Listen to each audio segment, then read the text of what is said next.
नमस्कार दोस्तों। ईरान और भारत के बीच में एक बहुत बड़ी डील साइन हुई है।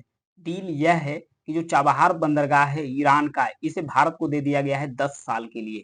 यानी 10 साल के लिए भारत इसे डेवलप भी करेगा, इसे ऑपरेट भी करेगा। इससे पाकिस्तान और चीन का टेंशन बढ़ने वाला है और भारत को होने वाली है फायदा। तो भारत को इससे क्या फायदा होगा और चीन और पाकिस्तान के लिए कितना टेंशन की बात है, आइए समझते हैं इस वीडियो में डिटेल से। और जो लोग चैनल पर नए हैं प्लीज सब्सक्राइब और लाइक शेयर करते रहिएगा। तो आइए समझते हैं। इससे ये जो समझौता हुआ है ईरान और भारत के बीच में, इससे जो रीजनल कनेक्टिविटी है ये भी बढ़ जाएगा, जिसे ऐतिहासिक क्षण भी बताया जा रहा है। ये ईरान की भारत के जो शिप और रोड मिनिस्टर्स हैं सर्बानंद सोनोवाल, और ईरान के जो रोड मिनिस्टर है, दोनों के बीच इस डील को साइन हुआ और सोशल मीडिया एक्स पर इसे पोस्ट भी कर दिया गया है। तो दोनों के बीच में बताया जा रहा है ऐतिहासिक डील। ऐसा पहली बार हुआ है। पहले तो ये 60 टर्म के लिए डील साइन हो रही थी, लेकिन अभी पहली बार ऐसा हुआ है जो लॉन्ग टर्म के लिए डील साइन हुई है, यानी 10 साल के लिए डील साइन हुई है। ये पहली बार होगा कि भारत किसी विदेशी बंदरगाह को संभालेगा और इसे ऑपरेट भी करेगा, उसे डेवलप भी करेगा। ऐसा पहली बार हुआ है। तो आइए इस बंदरगाह की इंपॉर्टेंस को समझते हैं और समझते हैं कि इससे भारत को क्या फायदा होगा, किस तरीके से भारत चीन और पाकिस्तान को इस बंदरगाह के माध्यम से काउंटर कर सकता है। ये है चाबहार पोर्ट। चाबहार पोर्ट में दो प्रकार के दो पोर्ट है, एक शहीद कलंतरी है, एक शहीद बहिश्ती है। जो शहीद बहिश्ती पोर्ट है, इस पोर्ट को कंप्लीट भारत को मिला है, भारत इसे ही डेवलप कर रहा है। ये पोर्ट की महत्ता इसलिए भी बढ़ जाती है क्योंकि पाकिस्तान के अंतर्गत एक अलग से पोर्ट डेवलप किया जा रहा है चाइना के। चाइना का एक ड्रीम प्रोजेक्ट है। ड्रीम प्रोजेक्ट चाइना का क्या है? ओबोर्स, यानी one belt one road initiative. इसके माध्यम से चाइना विश्व के अलग अलग देशों में इंफ्रास्ट्रक्चर्स डेवलप कर रहा है, चाहे रोड हो, चाहे रेल नेटवर्क हो, चाहे बंदरगाह हो। इसी के तहत चाइना पाकिस्तान के अंतर्गत एक कॉरिडोर डेवलप कर रहा है, जिस कॉरिडोर का नाम है सीपेक, यानी कि चाइना पाकिस्तान इकोनॉमिक कॉरिडोर से। ये किसके द्वारा डेवलप किया जा रहा है? चाइना के अंदर, पाकिस्तान के अंदर डेवलप किया जा रहा है। इसी सीपेक प्रोजेक्ट का हिस्सा है जो ग्वादार बंदरगाह है। इस बंदरगाह से चाइना को सीधे एक्सेस मिल जाता है अरेबियन सी में, यानी अरब सागर में चाइना सीधे पहुंच हो जाती है। और चाइना अरब सागर में जब घुसता है तो भारत के करीब पहुंच जाता है। और चाइना को काउंटर करने के लिए, चाइना पर सही से निगरानी रखने के लिए, जो ग्वादार पोर्ट है इसके करीब भारत को जाना था, तो भारत को मिल गया है ईरान का चाबहार पोर्ट। ये अगर समुद्री दूरी के बीच में बात किया जाए तो सिर्फ मात्र 100 किलोमीटर का डिस्टेंस है दोनों बंदरगाहों के बीच, एक चाबहार पोर्ट, एक ग्वादार पोर्ट। अगर रोड बाई देखा जाए तो 400 किलोमीटर का डिस्टेंस है दोनों बंदरगाहों के बीच में। तो इससे भारत अरब सागर में चाइना के ऊपर निगरानी भी रख सकता है, चाइना को काउंटर भी कर सकता है। इससे एक और भी फायदा होगा बंदरगाह से। भारत चाबहार पोर्ट के माध्यम से सीधे सेंट्रल एशिया पहुंचेगा। सेंट्रल एशिया के माध्यम से पूर्वी यूरोप और रसिया तक आसानी से भारत पहुंच जाएगा। इससे भारत का जो ट्रेड है ये भी बढ़ने वाला है। कैसे बढ़ने वाला है? क्योंकि पहले सबसे बड़ा ट्रेड के लिए मिडिल ईस्ट में भारत ट्रेड करता था, तो उसके लिए सबसे बड़ा बाधा कौन था? बाधा था पाकिस्तान।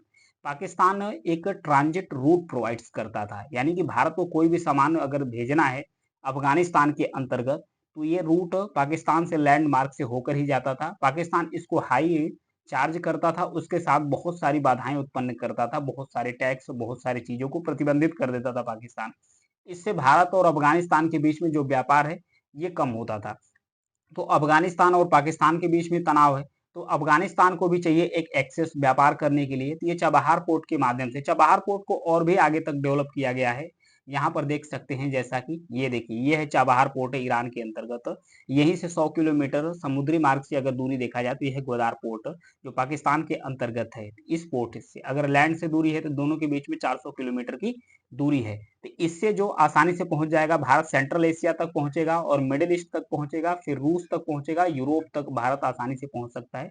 भारत अपने व्यापार को भी एक्सेस कर सकता है, बढ़ावा दे सकता है। चाबहार पोर्ट का पहली बार 2017 में इस्तेमाल किया गया था। 2017 में इस्तेमाल किया गया था कि इससे भारत ने अपनी गेहूं की पहली खेप भेजी थी। कहां पर भेजी थी? सेंट्रल एशिया, यानी कि जो मिडिल ईस्ट का पार्ट है, कौन? अफगानिस्तान के अंतर्गत पहली बार भेजा था। वहीं 2019 में अफगानिस्तान ने कुछ सामान भारत भेजा था। भारत और अफगानिस्तान इस पोर्ट के माध्यम से सामान भेजा था। तो इससे फायदा होगा भारत को जबरदस्त।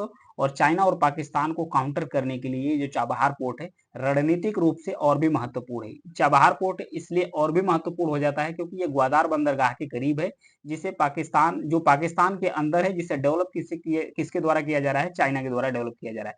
इसलिए इसकी जो महत्ता है और काफी बढ़ जाती है। उम्मीद यह भी जताई जा रही है कि ये जो कॉरिडोर्स है, ये जो चाबहार पोर्ट है इसको डेवलप किया जाएगा international north south transport corridor से डेवलप किया जाएगा। ये जो international north south transport corridors है, ये रसिया के मॉस्को से और मुंबई तक यानी कि इंडिया तक इसे बनाया गया है। ऐसे पहले कहाँ से आता था? ये मिडिल ईस्ट से होते हुए जो ईरान का एक और भी बंदरगाह है जिसका नाम है बंदर अब्बास। इस बंदर अब्बास बंदरगाह है, फिर उसके बाद इसके माध्यम से आता था। अब उम्मीद यह भी है कि ये जो चाबहार पोर्ट है इसके माध्यम से इसे लाया जाएगा, तो इससे भारत को फायदा होगा। अब फिर ईरान के बाद जो जरांग बेलाराम रोड है, यानी कि जो इसके अंदर से अफगानिस्तान के अंदर से काबुल तक रोड डेवलप किया गया है, ये भी भारत के द्वारा डेवलप किया गया है, ताकि भारत चाह रहा है कि जो उसका व्यापार है और भी तेजी से बढ़े। तो ये था।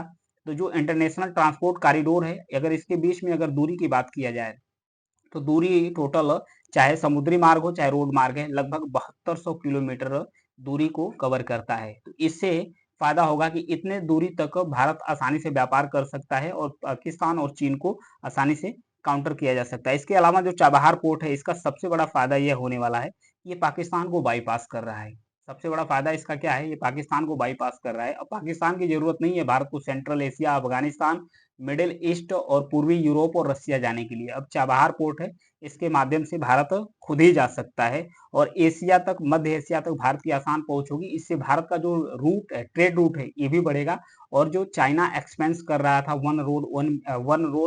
One belt one road initiative के तहत, इसे भी थोड़ा धक्का लगेगा, क्योंकि इसके आगे विस्तार इसका नहीं होगा, क्योंकि भारत अब फैलना शुरू कर दिया है ईरान के माध्यम से। ईरान पर प्रतिबंध लगाया गया है, अमेरिका के द्वारा प्रतिबंध लगाया गया। प्रतिबंध के कारण भी ईरान को भी फायदा होगा। ईरान को यह फायदा होगा कि अमेरिका के प्रतिबंध के कारण बहुत सारे जगहों पर व्यापार नहीं कर सकता है ईरान। अब चाबहार पोर्ट के माध्यम से व्यापार सीधे मिडिल ईस्ट, पूर्वी यूरोप और भारत से आसानी से व्यापार कर सकता है। और अफगानिस्तान को फायदा क्या होगा? क्योंकि अफगानिस्तान और पाकिस्तान के बीच में टेंशन चल रहा है, तो दोनों के बीच में टेंशन चल रहा है, तो अफगानिस्तान को अब पाकिस्तान की जरूरत नहीं पड़ेगी।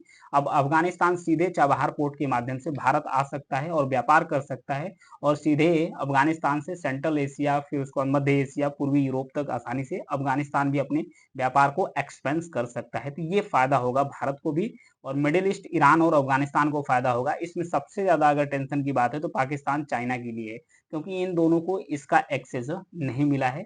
और भारत को कहा यह भी जा रहा है कि ये 10 साल के लिए, पहली बार लॉन्ग टर्म के लिए ये डील साइन हुई है कि भारत चाबहार पोर्ट को ऑपरेट्स करेगा, और धीरे धीरे बढ़ाकर इसे 90 से 100 साल तक कर दिया जाएगा, कि भारत लगभग 90 से 100 सालों तक धीरे धीरे इस चाबहार पोर्ट को ऑपरेट करता रहेगा। ये भारत की बढ़ती हुई ताकत का भी ये कह सकते हैं कि नज़ारा है। ये था डील चाबहार पोर्ट के बारे में, इसके बारे में डिटेल एनालिसिस। Thank you.